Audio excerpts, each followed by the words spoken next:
Make a play scream. Jealous, No, it doesn't sound Look, I'm tired of it. If you can't fold the straw, it's not The really episode side isn't any pizza. good.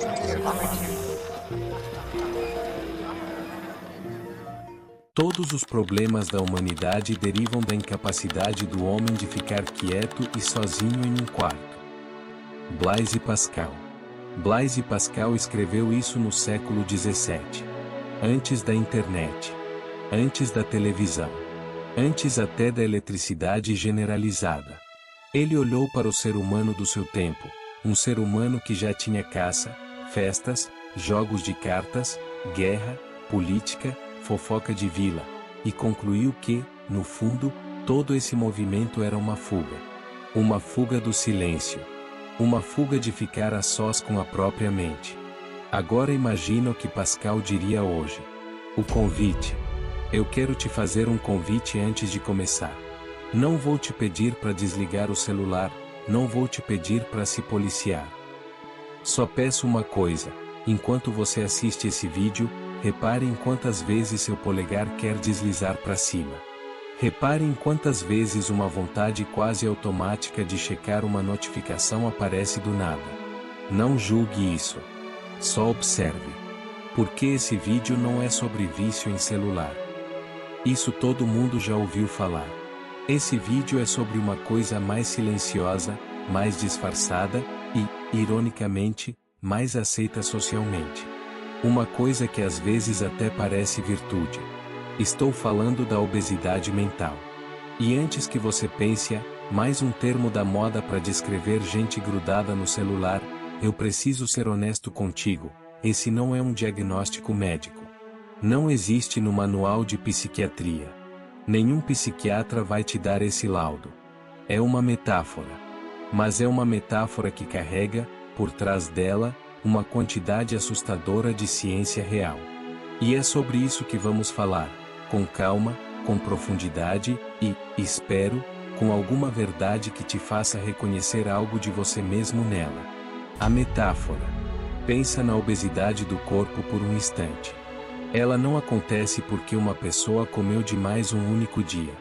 Ela acontece porque, ao longo de meses e anos, o corpo recebeu, repetidamente, mais do que conseguia processar e gastar. O excedente não desaparece. Ele se acumula. Vira peso morto. Vira algo que, em vez de sustentar a vida, passa a atrapalhá-la. Agora troca calorias por estímulos.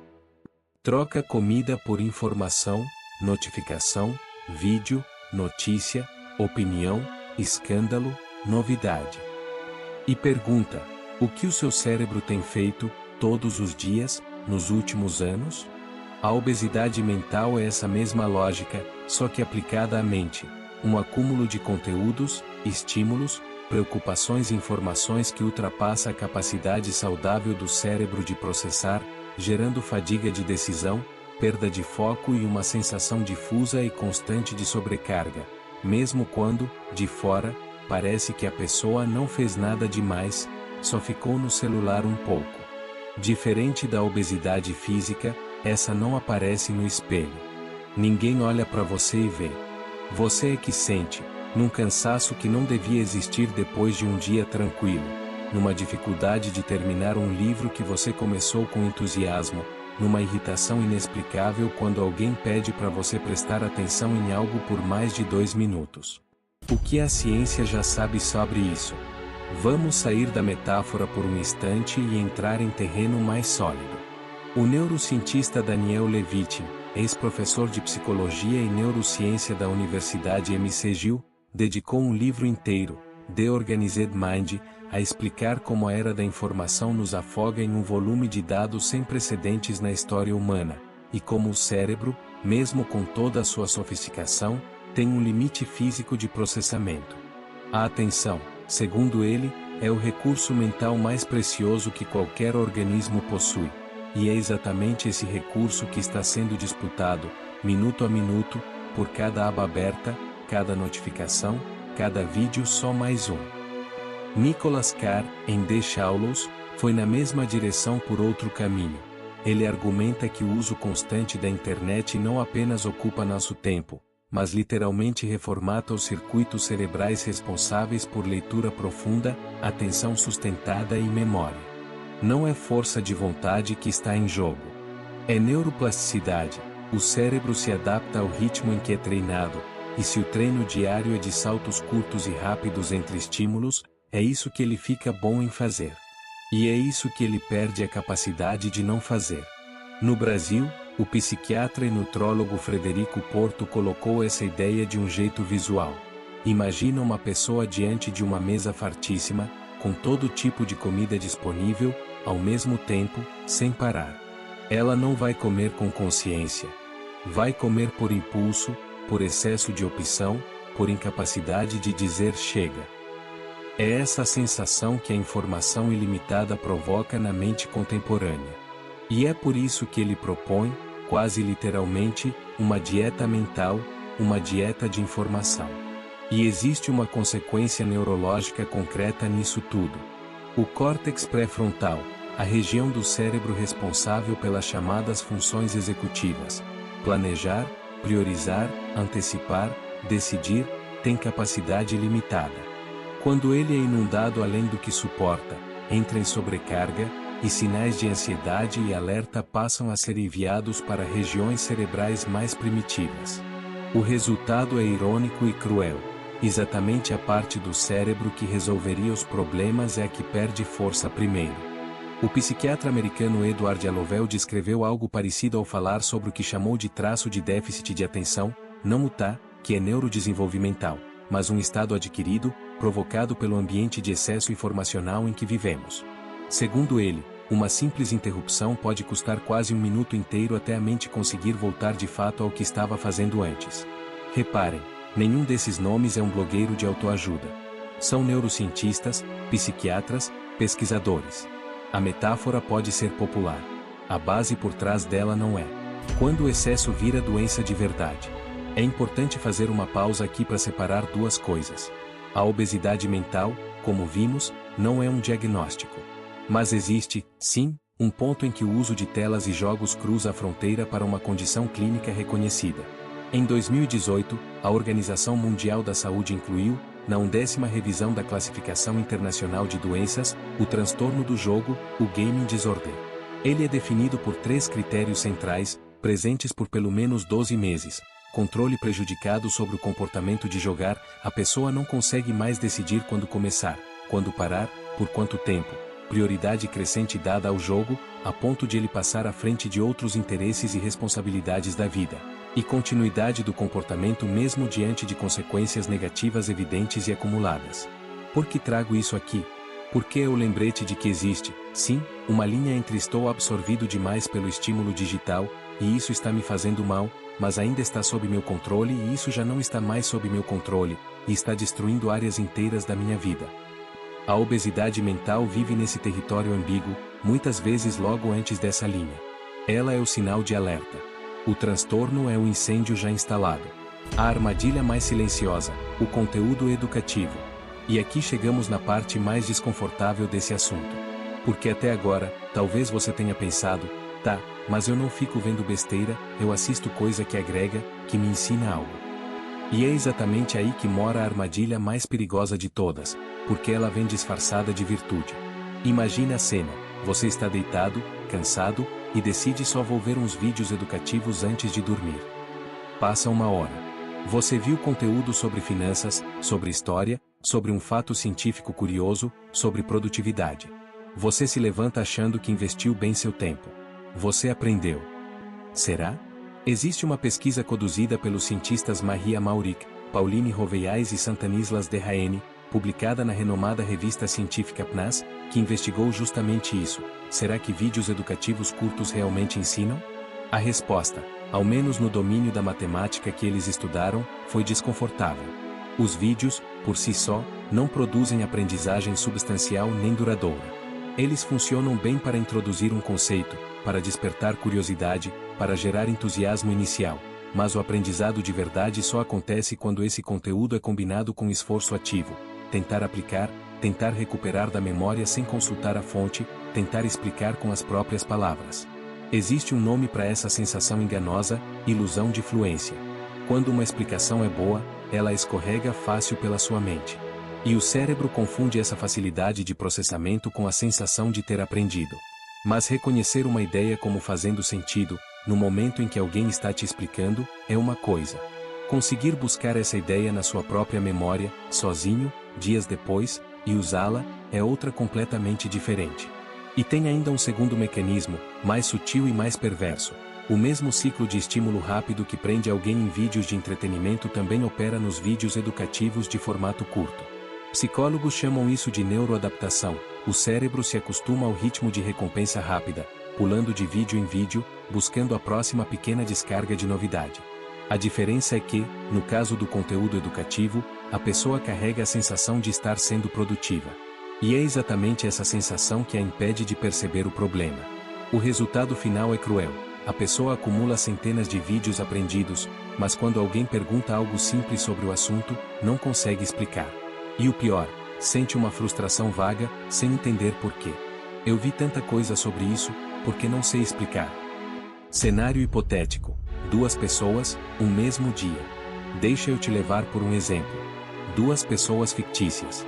Chamemos de Rafael e Bianca. Os 2 cursam a mesma faculdade, estudam o mesmo assunto, finanças pessoais e investimentos, no mesmo período de tempo. 7 horas da manhã. Rafael acorda e, antes mesmo de sair da cama, já está deslizando a tela, 5 dicas de investimento que ninguém te conta. 12 vídeos em 20 minutos. Uma sensação boa de já ter começado o dia se atualizando. Bianca acorda, toma café, e só depois olha o celular. Sem pressa. Sem culpa por não ter aproveitado os primeiros minutos do dia. 14 horas da tarde.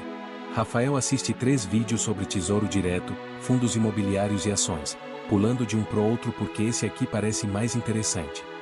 No fim, salva mais 2 na lista de assistir depois, que já soma 340 itens. Fecha o aplicativo achando que estudou por 45 minutos. Bianca assiste a um único vídeo sobre tesouro direto. Fecha o aplicativo. Abre um bloco de notas e escreve, com as próprias palavras, o que entendeu, como funciona, quais os riscos, em que situação faria sentido para ela. Gasta o mesmo tempo total, metade assistindo, metade processando. 16 horas da tarde. Um amigo pergunta a Rafael, e aí, já entendeu a diferença entre tesouro prefixado e tesouro IPCA+? Ele gagueja. Sabe que já viu isso, acho que vi um vídeo ontem sobre isso, mas não consegue explicar com clareza. Sente uma frustração vaga que não sabe nomear. Bianca explica em 2 frases, com um exemplo prático. Não porque é mais inteligente. Porque, horas antes, ela testou a própria compreensão, e foi esse teste que fixou o conhecimento. 20 horas da noite. Rafael passou o dia inteiro se informando. Consumiu conteúdo sobre uns 8 temas diferentes: investimento, produtividade, um pouco de nutrição, um fato histórico curioso. Está exausto, com a sensação estranha de ter feito muita coisa, ao mesmo tempo, nada de concreto. Quando pensa em de fato abrir uma conta numa corretora, trava, ainda não sei o suficiente, apesar de ter estudado o dia inteiro. Bianca estudou um único tema, aplicou o que aprendeu simulando uma pequena alocação numa planilha, e foi dormir sabendo exatamente o que ainda precisa entender antes de investir de verdade. O que separa Rafael de Bianca não é tempo de tela. Não é interesse pelo assunto, os 2 se interessam genuinamente. O que separa os 2 são 3 coisas: volume contra profundidade, consumo passivo contra processamento ativo, acúmulo infinito contra o hábito de fechar um tema antes de abrir outro. E, com o tempo, o efeito composto disso é devastador. Rafael acumula uma sensação crescente de estar sempre atrasado, ansioso, superficial, mesmo consumindo mais conteúdo que a média das pessoas ao redor dele. Bianca constrói conhecimento real, com menos volume de consumo, porque intercala exposição com digestão. Talvez você tenha se reconhecido em algum dos 2 agora. Tudo bem. A maioria de nós vive num ponto entre esses 2 extremos, mais perto de um deles em certos dias, mais perto do outro em outros. As consequências, juntas. Vamos organizar o que esse padrão, quando sustentado por meses e anos, provoca na vida de uma pessoa. No campo cognitivo, dificuldade de manter concentração por períodos longos, memória de trabalho constantemente sobrecarregada, queda visível na capacidade de leitura profunda, textos longos passam a cansar rápido, paralisia diante de decisões, porque a sensação de ainda não sei o suficiente nunca desaparece, não importa quanto conteúdo se consuma. No campo emocional, uma ansiedade informacional persistente, o medo de estar perdendo algo importante enquanto não está checando, frustração recorrente por sentir que se esforça muito e evolui pouco, uma sensação de estagnação que não bate com o volume de estudo percebido. No campo comportamental, acúmulo interminável de conteúdo salvo, nunca revisitado, superficialidade generalizada, um pouco de conhecimento sobre tudo, profundidade em quase nada, queda real de produtividade, mesmo com a sensação subjetiva de estar sempre ocupado. E, em casos mais extremos, quando esse padrão já não está mais sob controle da pessoa, prejuízo em áreas inteiras da vida, sono, relações pessoais, desempenho acadêmico ou profissional. É nesse ponto que a fronteira com um quadro clínico reconhecido, como o transtorno do jogo que vimos antes, começa a ficar perigosamente próxima. O que fazer com isso? Não existe um protocolo médico único para tratar a obesidade mental, porque, repetindo, ela não é um diagnóstico. Mas existe um caminho, baseado em ciência real da aprendizagem e da atenção, que ajuda a reverter o padrão. O primeiro passo é trocar o consumo passivo por prática ativa.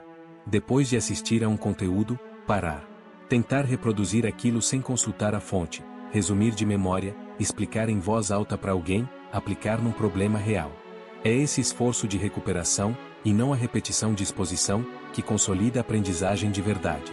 O segundo é substituir acúmulo por curadoria. Escolher poucas fontes de qualidade e ir a fundo nelas, em vez de empilhar dezenas de conteúdos para depois que nunca serão revisitados. O terceiro é proteger blocos de atenção. Períodos sem notificação, dedicados a uma única tarefa. Isso reduz o custo real que o cérebro paga ao alternar entre tarefas, porque multitarefa não é eficiência, é desgaste disfarçado de produtividade. O quarto é permitir descanso cognitivo de verdade, não trocar um estímulo por outro, mas dar à mente um intervalo genuíno de silêncio. Vale lembrar de Pascal aqui, talvez o desconforto que empurra a mão até o celular, de novo, e de novo, seja exatamente aquele desconforto de ficar a sós com os próprios pensamentos que ele descreveu há mais de 300 anos. E o quinto ponto é o mais importante: monitorar função, não moralizar conteúdo. A pergunta certa nunca é isso que eu consumo é educativo ou é bobagem. A pergunta certa é: isso está prejudicando meu sono, minhas relações, meu desempenho, minha capacidade de terminar o que começo? Se a resposta for sim, esse já não é mais um assunto de produtividade pessoal. É hora de buscar apoio profissional, um psicólogo, eventualmente um psiquiatra, especialmente se houver sinais de compulsão, ansiedade significativa ou humor deprimido junto com esse padrão. Voltamos então para onde começamos. Pascal dizia que o ser humano não suporta ficar sozinho, quieto, num quarto, com nada além da própria mente. Ele via isso como uma fragilidade da condição humana, e talvez fosse mesmo. Mas ele não podia prever o que aconteceria quando essa fragilidade encontrasse um dispositivo desenhado, com precisão de engenharia, para nunca deixar o silêncio acontecer. A obesidade mental não é sobre ser fraco. Não é sobre falta de disciplina. É sobre viver dentro do ambiente mais fértil para a sobrecarga cognitiva que a espécie humana já construiu, e não ter sido ensinado, em nenhum momento da vida, como digerir aquilo que se consome. Talvez a pergunta que fica não seja quanto eu consumo por dia. Talvez seja outra, mais simples e mais incômoda. Quando foi a última vez que você ficou parado, sem tela, sem som, sem estímulo, só você e o que sobrou na sua cabeça depois de tanto? Se você chegou até aqui, talvez já tenha a resposta. E talvez essa resposta seja o primeiro passo real para sair desse ciclo.